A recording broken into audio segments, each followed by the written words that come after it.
मोगऱ्याचं फूल ओंजळीत घेतलं की त्याचा गंध मनाला, शरीराला प्रसन्न करून जातो की नाही?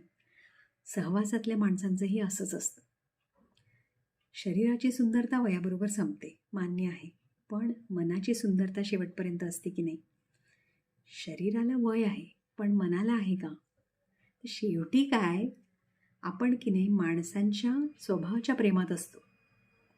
सो ज्या व्यक्तींच्या स्वभावात गोडवा आहे किंवा प्रामाणिकपणा आहे किंवा when they are kind hearted, compassion असे जेव्हा गुण असतात ना, तेव्हा त्यांची काही क्षण का असेना आपल्याला सोबत मिळाली तर आपल्याला ती हवी हवीशी वाटते.